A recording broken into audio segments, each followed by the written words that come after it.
एक कदम ईश्वर की ओर।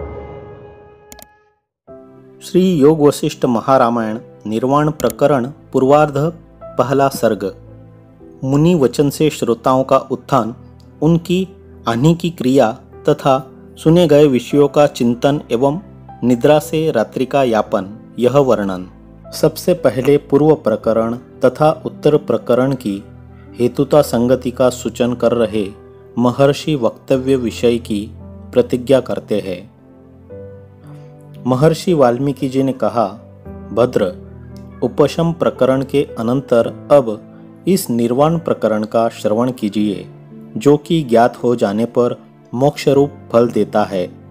एकमात्र प्रस्तुत कथा का ही अवलंबन करके प्रतिज्ञात अर्थ का वर्णन करने वाले महर्षि उपशम प्रकरण के उपदेश के बाद दशरथ सभा में जो वृत्तांत हुआ उसे कहते हैं। जिस समय महाराज वशिष्ठ उस प्रकार के गंभीर अर्थ के प्रतिपादक वचन कह रहे थे, उनके एकमात्र श्रवण आनंद में विभोर होकर श्री रामचंद्र जी मौन होकर अवस्थित थे।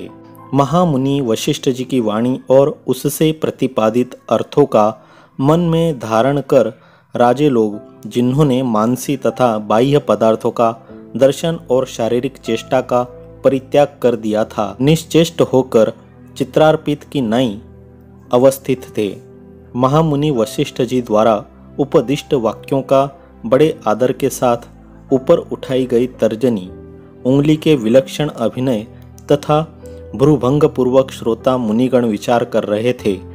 परम आश्चर्यमय प्रत्यगात्मा के अवलोकन में अति हर्ष के कारण विकसित नेत्र रूप वाला ललनाओं का समूह जब पुष्पर सास्वादन में आसक्त भौरों से युक्त कंपन और शब्द से शून्य तरु मंजरी स्वरूपता प्राप्त कर रहा था, आकाश में जिस प्रदेश में दिवस का अवशिष्ट चतुर्थ भाग मात्र लक्षित हो रहा था, उस प्रदेश में मानो वशिष्ठोपदेश का श्रवण करने के लिए सूर्य भगवान अवस्थित थे। इसी से वे मानो कुछ ज्ञानोदय से सौम्य यानी दृष्टि प्रिय और कुछ ताप का उपशम मानो प्राप्त किए हुए प्रतीत हो रहे थे।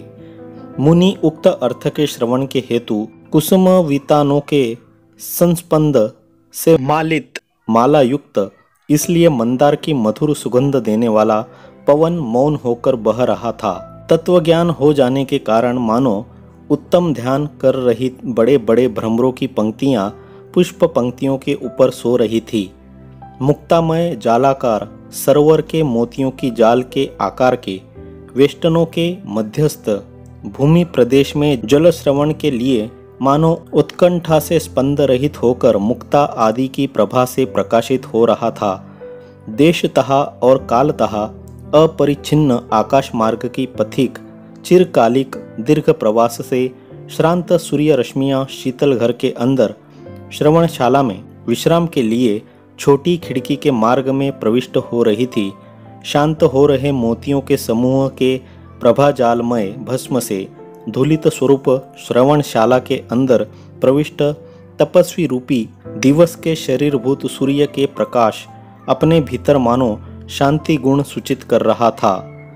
राजाओं के हाथों में तथा सिर के ऊपर लगाए गए लीला कमल उत्तम रस से परिपूर्ण वशिष्ठ जी के उपदेश को सुनकर आनंद के आविर्भाव से श्रोताओं के मनों की नई मानो मिलने को उद्यत हो रहे थे।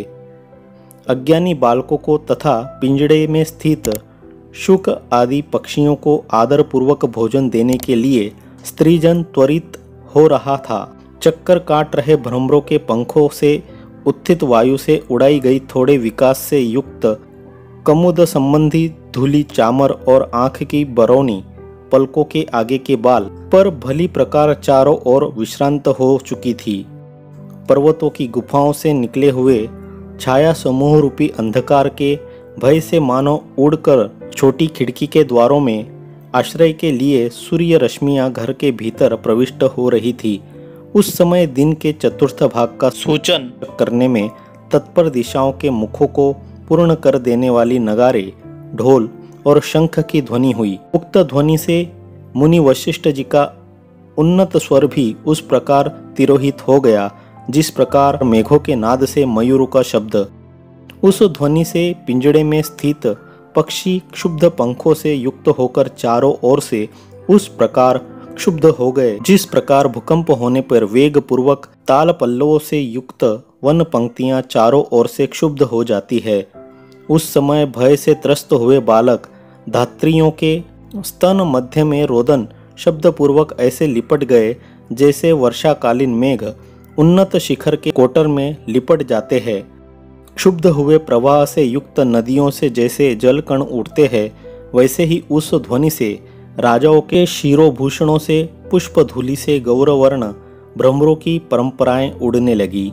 उस प्रकार महाराज दशरथ के घर के प्रक्षुब्ध होने पर, चतुर्थ वय में दिवस के प्राप्त होने पर तथा धीरे धीरे शंख ध्वनि के शांत होने पर प्रस्तुत विषय का उपसंहार करते हुए मुनियों में सिंह रूप महाराज श्री वशिष्ठ जी सभा के बीच में श्री रामचंद्र जी से मधुर वृत्ति वाले वचन कहने लगे।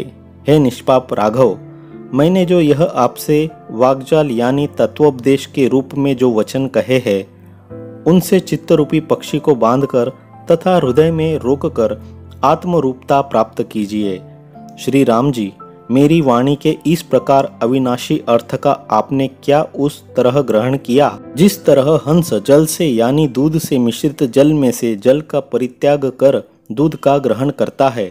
हे साधो, इसका अपनी बुद्धि से आद्योपांत बार बार विचार कर इसी मार्ग से यानी पहले उपदिष्ट वासनाक्षय, मनोनाश, प्राण निरोध तथा ज्ञानाभ्यास रूपी मार्ग से ही अब आपको जाना चाहिए। श्री रामचंद्र जी, इस बुद्धि से वृत्ति से विहार कर रहे आप कभी भी बद्ध नहीं होंगे। यदि इस वृत्ति का परित्याग कर आप अन्य मार्ग से व्यवहार करेंगे तो उस प्रकार आपका अधपतन हो जाएगा, जिस प्रकार विंध्याद्रि के गर्त में हाथी का अधपतन होता है। श्री रामभद्र, जैसे दीपक को त्यागने वाला तथा अंध पुरुष रात्रि में गर्त में गिर जाता है, वैसे ही बुद्धि से गृहीत मेरे अर्थ के अनुसार कार्य नहीं करोगे तो अवश्य ही आप नीचे गर्त में गिर जाओगे। हे भद्र, मेरे द्वारा कथित अर्थ की सिद्धि के लिए आपको असंग होकर यथा प्राप्त यानी समयानुसार प्राप्त हुए व्यवहार का परिपालन करना चाहिए।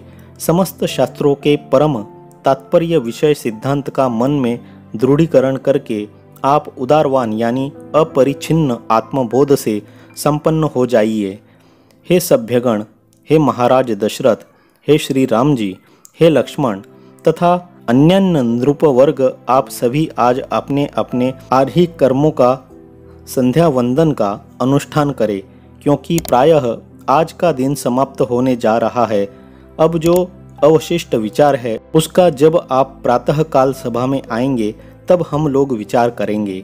श्री वाल्मीकि जी ने कहा, महर्षि वशिष्ठ महाराज के द्वारा इस प्रकार संबोधित की गई वह सभा उठ खड़ी हुई। समस्त सभा का वदन पद्म की तरह था, अतएव वह विकास युक्त कमलिनी के सदृश भली मालूम पड़ती थी।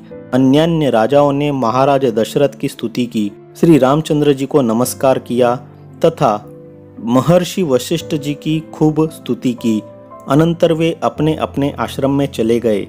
आकाशचारी देवताओं से वंदन किए हुए महाराज वशिष्ठ जी विश्वामित्र महर्षि के साथ आश्रम जाने के लिए आसन से उठे। दशरथ आदि राजे तथा मुनि लोग अपने अनुरूप उपदेष्टा मुनि वशिष्ठ जी के पीछे पीछे आश्रम पर्यंत जाकर उनकी आज्ञा लेकर कोई आकाश की ओर, कोई अरण्य की ओर, कोई राज मंदिर की ओर कमल से उत्थिर भ्रमरों की तरह चले गए। महर्षि वशिष्ठ जी के चरणों में निर्मल पुष्पों की अंजलि समर्पण करके महाराज दशरथ जी भार्याओं से अनुगत हो अपने राजमहल के भीतर प्रविष्ट हुए। श्री रामभद्र, लक्ष्मण तथा शत्रुघ्न अपने आश्रम में प्राप्त गुरुजी के चरणों की भक्तिपूर्वक पूजा करके दशरथ के मंदिर की ओर आ गए। अपने स्थान में आकर उन सब श्रोताओं ने स्नान किया, देवता और पितरों की पूजा की तथा विप्र और अतिथियों के अभिमुख हुए, यानी अभिगमन आदि से पूजन के लिए उनका स्वागत किया। इन क्रियाओं से निवृत्त होकर उन श्रोताओं ने ब्राह्मण आदि से लेकर नौकर पर्यंत अपने अपने परिवारों के साथ वर्ण धर्म के क्रमानुसार भोज्य पदार्थों का भोजन किया। दैनिक क्रियाओं के साथ सूर्य भगवान के अस्ताचल की ओर प्रस्थान करने पर तथा रात्रि क्रियाओं के साथ चंद्रमा के उदित होने पर रेशमी चादरों से युक्त शैयाओं पर तथा आसनों पर बैठकर भूमि पर विहार करने वाले मुनि, राजे, राजपुत्र तथा महर्षि लोग अत्यंत आदरपूर्वक वशिष्ठ महर्षि के वदन कमल से निर्गत संसार तरण के उपाय का यथावत एकाग्र चित्त से विचार करने लगे। तदनंतर प्रहर मात्र में वे श्रोतागण जो रात्रि के निर्गमन की अभिलाषाओं के कारण दिनार्थी, रात्रि के अतिक्रमण की अभिलाषा वाले कमल के सदृश थे, सुंदर स्वप्न से युक्त निद्रा को प्राप्त हुए। श्री रामभद्र, लक्ष्मण एवं शत्रुघ्न इन तीनों भ्राताओं ने 3 प्रहर तक महर्षि के उपदेश का निरंतर विचार किया। उन्होंने केवल आधे प्रहर 2 घड़ी तक ही नयनों को मूंद कर उत्तम स्वप्न से युक्त तथा क्षण भर में श्रम का निवारण देने वाली निद्रा प्राप्त की। यहाँ पर सुंदर स्वप्न युक्त निद्रा प्राप्त हुई। इस कथन का तात्पर्य भावी शुभ फल सूचन करने में है, क्योंकि अथ यत्र देव इव इत्यादि श्रुति से यह प्रतिपादन किया गया है कि स्वप्न में सर्वात्म्य दर्शन भावी मोक्ष रूप फल का सूचक होता है। इस प्रकार पवित्र मन वाले, विवेकी तथा आत्म तत्व प्रबोध के कारण विकास युक्त आशय वाले उन रामचंद्र आदि की रात्रि जब समाप्त हो गई, तब उसने सूर्य किरणों के संबंध से मलिन हुए चंद्रमा को ही अपना मुख बना लिया। पहला सर्ग समाप्त।